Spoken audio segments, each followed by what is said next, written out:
Hello, YouTube, and welcome to Level-Headed News. This is your host, Brenda. Tried to do this one for you earlier, but I had an audio problem, so I'm redoing it for you.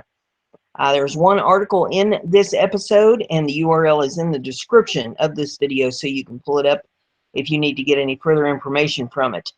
The article is off of freerangereport.com, and it says, BLM Agent Dan Love, a cruel and unusual history. Dan Love, Bureau of Land Management agent, now under investigation by the agency owner, Inspector General's office, for egregious ethics violations related to the 2016 Burning Man Festival in Nevada, has a history of cruel and ruthless behavior, which predicates the current uproar over his thuggish tactics.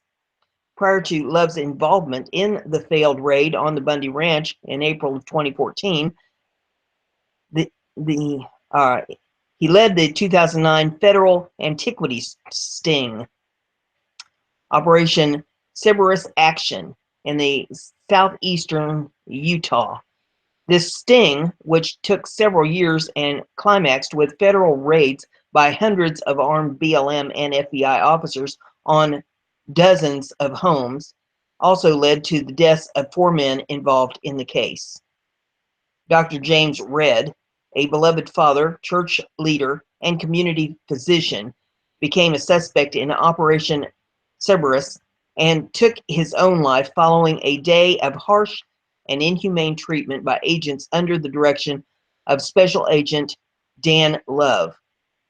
These are the accounts of Dr. Redd's children and associates who witnessed Love's activities and interacted with him in Blanding, Utah, the epicenter for Operation Cerberus, and other locations during the course of the investigation.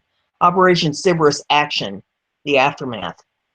The night following the raid on his home, after hours of cruel treatment by federal officers and his arrest and arraignment before a federal judge in Moab, Utah, Dr. Redd recorded a message for his family about 40 minutes in length.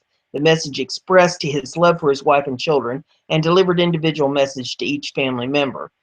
James Redd spoke at length about his love for and testimony of the restored gospel of Jesus Christ, which was central to his Latter-day Saints or Mormon faith, and the importance of living right. But within his loving farewell, Redd made the case for taking his own life, saying that with all the trumped-up charges and so-called evidence the government claimed to have against him and his family, there will be one less charge to contend with. The one charge to which Dr. Redd was referring was a felony charge related to a tiny Indian bead he once picked up off the ground and kept at his home as a curiosity. As lead officer in the operation, Dan Love asserted that the quarter-inch bead was worth $1,000, and Dr. Redd's possession of it broke laws governing the trade of Native American antiquities, when in fact the actual appraised value of the bead was around $75. Approximately 24 hours after the BLM agent Dan Love and armed federal officers raided his family home, Dr. Redd asphyxiated himself in his Jeep. Dr. Redd, the Redd family has always taken their Latter-day Saint Mormon faith very personally, and people who know them understand it is a serious aspect of their lives. About a month after Dr. Redd's death, Dan Love, BLM agent Brett Range, and the FBI agent returned to the home of James and Jean Redd. While there, Love noticed a picture of the Latter-day Saint prophet Joseph Smith on the kitchen table and said to Jean and her daughter Jerica, "It's good that you have that picture there. Keep praying to him."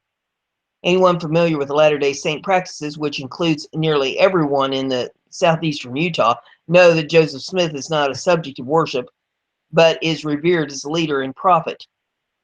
Love's mention of praying to Joseph Smith appeared to have been a sadistic jab at the very tender religious feelings of Jean and Jerica. Dan Love worked with a key informant in the case, Ted Garnier, who spent the entire time at Redd's home wearing a hidden camera in order to gather information about their alleged trade of artifacts. The deceptive and ruthless activities of Love and Garnier uh, ultimately led to the death of Dr. Red. During the aforementioned meeting, which occurred at the Red home, Love received a phone call, and after hanging up, callously commented to Jerica that he had just spoken to the secret informant, Ted Garnier, and then complained that Garnier wanted more money for his work in gathering information on James and Jean Red.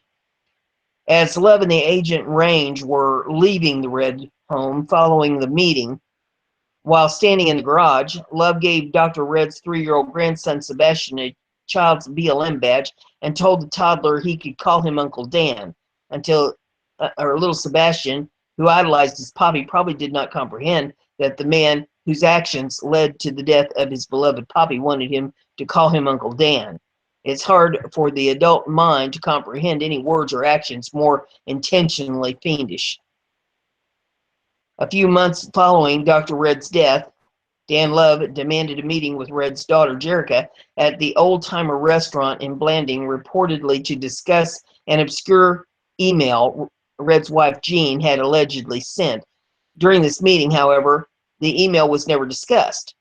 But at one point, Love asked Jerica how her family was doing. Jerica politely tried to tell him they were not doing well, at which point Love proudly stated, "I know why your mom hates me. I'm the reason your dad's gone." Ironically, Love urged Jerica to not give in to hate of Love and the BLM and FBI officers involved in the raids, like the town of Blanding had done. In another instance, Dan Love was with another BLM agent, Brent Range, in Provo, Utah, apartment of Jamaica Red Lynn, or try that again, Jamaica Red Lyman, along with Dr. Red's widow, Jean, and 2 other daughters. During the course of their conversation, daughters Jerica asked Love why he thought their father did what he did. Love responded coldly, "I think he took one for the team."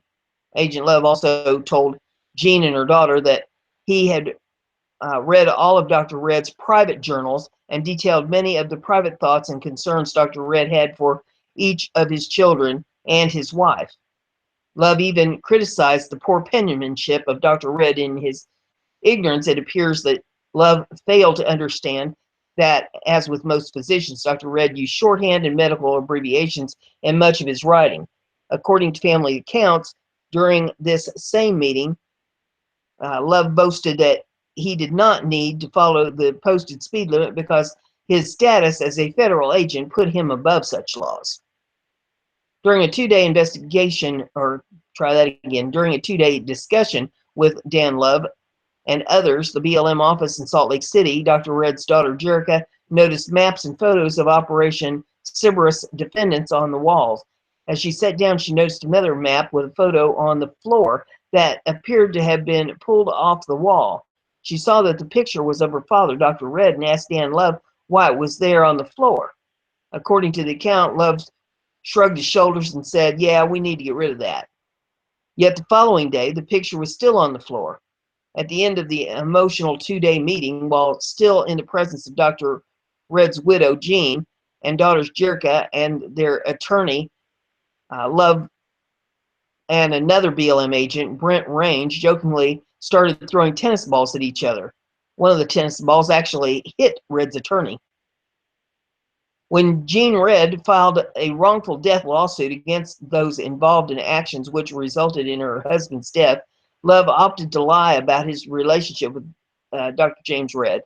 A Deseret News article about the lawsuit read in part, his widow Jean said in a wrongful death suit filed in May that FBI and BLM agents' excessive overreaching and abusive treatment pushed her husband to suicide. She claims that agents manhandled her husband and interrogated him for hours in the garage.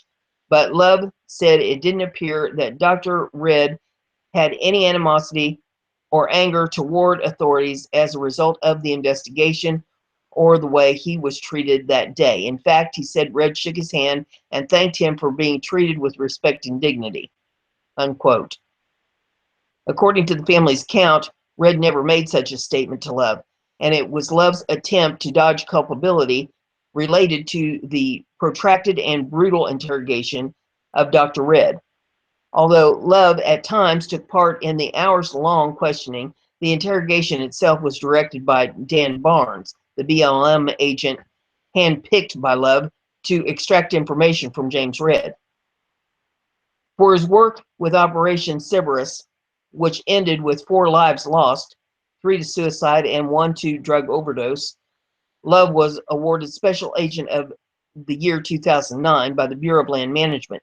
In the words from BLM Year-End Review Journal, Agent Love was selected for the award because of his outstanding work conducting investigations in the protection of renewable and non-renewable resources. The investigation could not have been compiled without the unparalleled dedication of Agent Love. Special Agent Love's exemplary efforts on this investigation has brought great credit upon him and the BLM, unquote. Sometime after the military-style raids in southeastern Utah, Dan Love was given promotions, and by September 5th of 2014, he was head of the BLM law enforcement in Utah and Nevada. Love directed the paramilitary raid on the Bundy Ranch in Bunkerville, Nevada in April of 2014. Hundreds of armed agents, many in full body armor and armed with automatic weapons, swarmed onto the Bundy Ranch. The raid was initially an attempt to confiscate cattle, but escalated into tense standoff with hundreds of locals and ranchers, many on horseback, who arrived at the ranch to protect Bundy's herd. After agents killed several dozen head of cattle and disabled the watering system on the ranch, the federal raid was called off. And there's some photos in this if you want to see the photos. One is of the gravestone of Dr. Red. Sad, sad, sad. So that's what I had for you in this episode. You like what I'm doing here? Give it a thumbs up and share it on your social media so everybody gets to hear the news. And don't forget to subscribe. That way you'll stay informed.